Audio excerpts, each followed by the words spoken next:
I was helping you out the car. I wasn't waiting for you to walk in the store. I am a very aggressive salesperson. I want to make a lot of money. I want to have a lot of fun. I also don't work very many hours. I work right now about 32 hours on the button every single week. I am done right now after this talk. I do not work on Fridays past noon. So I work 32 hours. How many of you are working more than 32 hours? Wow. Why do you think that is? Because I am more than you. I am more disciplined. I'm more disciplined. I'm more, we already talked about it earlier, I'm more passionate than you are. Everything goes faster when you're passionate. You make a bigger impact, you make a bigger difference, you draw more people in when you are passionate. It all goes back to that. You gotta be passionate. So, gotta close. Gotta ask the question, what's the favorite 2 words of all salespeople? Why not? You're doing a mortgage business, you're struggling, you either need a new company or you need a coach. Why not me? There's lots of guys out there. Why not hire me? I got a great resume. I've been a loan rep 24 years. I made a lot of money. I've been owner for 20 years. I've been a trainer for 12. Why not me?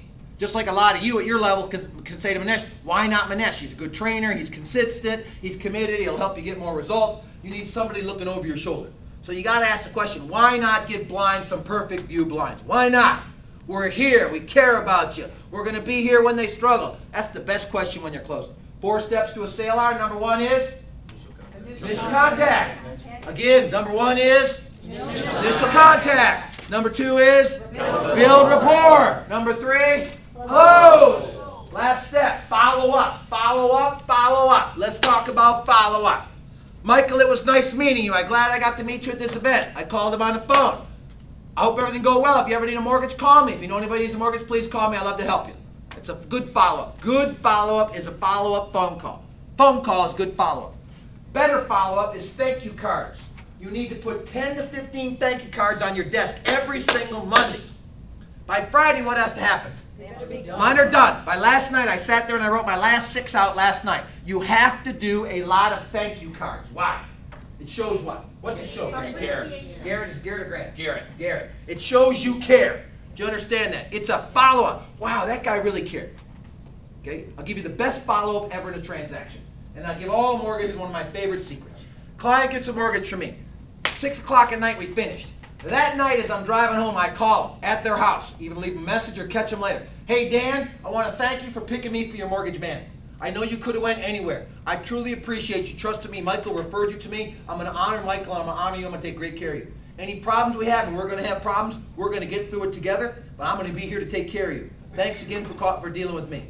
Now, why do I leave that call? It's huge. How many raise your hand? That's a huge call. Raise your hand. Gigantic technique I just gave you. Because they sign the mortgage papers, and then right away they're doing what with their husband and wife? Should we have went with them? I don't know. Do you think it was a good deal? Oh, in the paper it looks lower. But when you make that call, what did it do? Oh, it locked them up. You understand? It's the day after sale call. I ordered blinds with John. John calls me up and says, Rick, we appreciate you getting blinds from us. We know you could have went anywhere. Give them honor. By the way, we're going to bust our butt to make sure you love your blinds. You have our personal word. Any problems, we're going to be there to take care of you. I just feel what about my decision to buy blinds from Dan? Much better. The day after close call is so powerful. I had like 22 clients sign up for my event in November at this thing I had in there. We called them all right away, and I called most of them myself. Hey, thanks a lot for signing up. And they're like, wow, you called me personally? What do you think they are now about their decision? Excited. Love it even more. Yeah. You know, so you got to do the follow-up call. Very important day after transaction call. Thank you cards. I want 10 to 15 a week. Put them on your desk on Monday. Get them out. Everybody I coach, it's mandatory. 15. I tell them, you run out of people to thank, send me one every week. I get a lot of thank you cards. I don't care. Why do I like thank you cards? Why do I like getting them? How many of you like getting them? I love getting them. You know why? It makes me feel very special. How many of you feel special when you get a thank you card? Yeah. So if I want to feel more special, what do I got to do? Send more special out. Send more special out. So send more thank you cards out. That's the best thank you. That's good. That's better follow-up. The best follow-up in the planet. I met with, what's the lawyer, my newest lawyer. He's one of your guys. I really like him. Really hocked me down from the last event I did for Manette. Joe Dadich. Joe Dadich. I like Joe Dadich. Called me 3 or 4 times. I got a big-time lawyer that I refer all my clients to. Joe Dadich calls me, Rick, I'd really like to be your lawyer that you refer. Okay, I like that. You're aggressive. He says, can I take you to lunch? I said, yeah, I'll go to lunch. Yeah, I like that. When people call and ask me, I like to go. I promote that, so I like that. So he calls, we go to lunch. We're hanging out. He said, I want to be your lawyer. First question I asked him, well, how much money do you make? He said, well, I'm shocked that you asked. So you don't make very much money. That's what you're telling me? Because people make a lot of money, they like to do what? They like to tell you how, that ain't bragging. They like to tell you, it ain't bragging, it's sharing. Okay, let me help you. It's sharing. They're not afraid to share when they make a lot of money. So he says, Rick, I really don't make that much money. I said, okay, I like your honesty. We talked about it, so it gives a good position. That means in the relationship, I have to be the what? I have to be the teacher.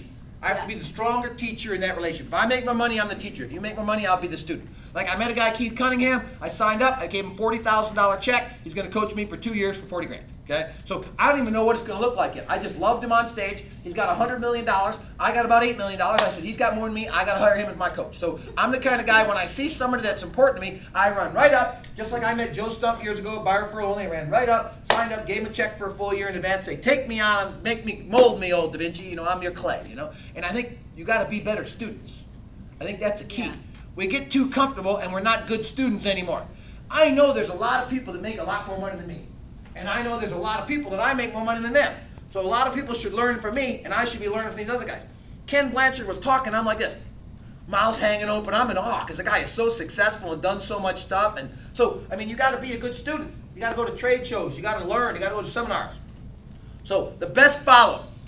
Next day, 2 days later, I get a thank you message from Joe, which I thought was nice. Then I get a thank you card, and with the thank you card is a Cuban cigar. The best follow-up is a what? Gift. Well, for me, you know, I always got 1 or 2 in my pocket. I got a breakfast cigar and 1 cigar. Okay, I'm a pretty bad habit with it. I'm always got a cigar in my mouth. But I mean, it's like he gave me a gift that was what? Personal. Real, thoughtful, the right gift. You know, he said, Rick, I'm the real deal. I wanted you to get you the real deal, a Cuban cigar. I thought that was a very good touch. Joe will probably end up being my lawyer over that. Called me, had lunch with me, followed up, got me a gift. He's probably going to, I'm already talking about him right now publicly. Imagine that. Joe Daddis is a great estate lawyer. That's the guy that I'm going to, he's sitting down looking at my estate. Now, what's he going to find on my trust when he looks at my trust? Is he going to find something wrong? No. Yeah. How many think he's going to find something wrong? Guaranteed he's going to find something wrong. You can always find something wrong. I guarantee you my CPA can find stuff that Marie did wrong. She can look at my tax return, find things wrong. I can look at any mortgage that any of you guys do and find something wrong. They can look at any mortgage I do and find something wrong. That's normal. So when you get somebody to look at other people's work, he's going to look like an expert. He's going to find something wrong. I'm going to turn my trust over to him. He's going to manage it. I'm going to start referring him. But I'll tell you this, the guy I have now is huge, but he's so huge he's hard to get to deal with a normal person. You know, like I want everybody to get a trust. I think you should be able to get a trust for $1,200, $1,500. Some of these big high-end lawyers, they start at like $5 grand. So I like Joe Daddis. It's going to be a good fit for me, but we're going to build a relationship because he did a couple things. He shared a lot of his life with me. We connected and built rapport. He did good follow-up, and he pursued me. You understand that? Most people don't even pursue. You got to go to lunch. Listen to me. You got to go to lunch with 4 to 6 people a year that are rich, well-off, successful, whatever you call it. You need to take some big people to lunch. This guy in Texas that I hired, he says, okay, the program will start in August. I says, no, it won't. I'm flying out in July. I'm going to spend the weekend. I don't have to stay at your house, but I'm spending the weekend. You need to come see me on Saturday. We're going to hang out. He's like, wow, I like that. Okay, cool, no problem. But just because I asked him, he said what? Okay. Because he loves it that I'm a great student. And I said, okay, I'm doing it. I did a general session, was like 2,000 people. I talked for an hour. I had a breakout class for an hour and a half on being profitable. I asked him, I said, would you come to my class and give me some critique? So he'd come to my class, he gave me a whole list of things I did wrong, so he told me a bunch of things I can do better on stage. So you have to be a good student. My favorite book, the best book in the world, the best book in the whole entire world, in my personal opinion, is the Bible. Now listen. In that book, in part of it called Proverbs, in Proverbs 12, it says, if you cannot take correction, you are stupid. It says that right in the Bible.